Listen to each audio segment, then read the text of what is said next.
Lettre 198 à l'abbé Maurice Bellière. Annotation. Maurice Bellière, 1874-1907, est un séminariste qui rêve de partir en mission.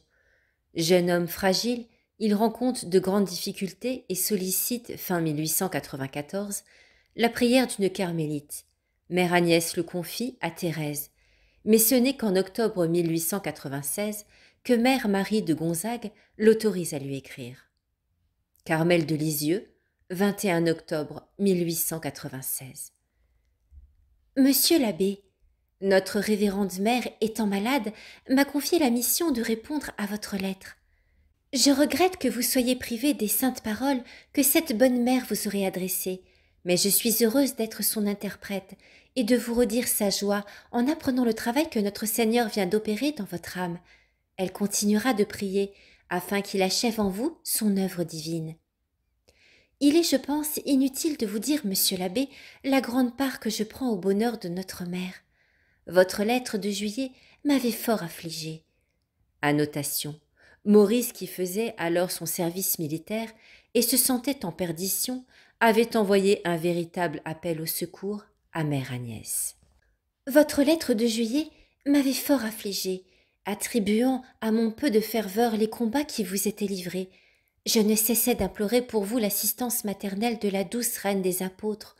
Aussi ma consolation a-t-elle été bien grande en recevant pour bouquet de fête l'assurance que mes pauvres prières avaient été exaucées. Maintenant que l'orage est passé, je remercie le bon Dieu de vous l'avoir fait traverser, car nous lisons dans nos saints livres ces belles paroles. Bienheureux l'homme qui a souffert la tentation.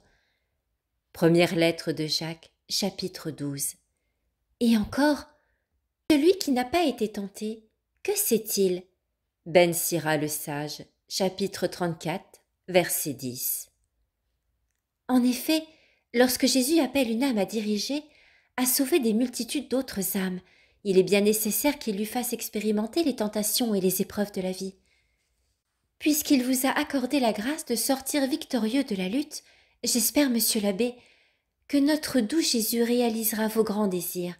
Je lui demande que vous soyez non pas seulement un bon missionnaire, mais un saint, tout embrasé de l'amour de Dieu et des âmes. Je vous supplie de m'obtenir aussi cet amour, afin que je puisse vous aider dans votre œuvre apostolique. Vous le savez, une carmélite qui ne serait pas apôtre s'éloignerait du but de sa vocation et cesserait d'être fille de la séraphique Sainte Thérèse qui désirait donner 1000 vies pour sauver une seule âme. Je ne doute pas, monsieur l'abbé, que vous voudrez bien aussi joindre vos prières aux miennes, afin que notre Seigneur guérisse notre vénérée mère. Dans les cœurs sacrés de Jésus et de Marie, je serai toujours heureuse de me dire « Votre indigne petite sœur, Thérèse de l'Enfant Jésus, de la Sainte Face ».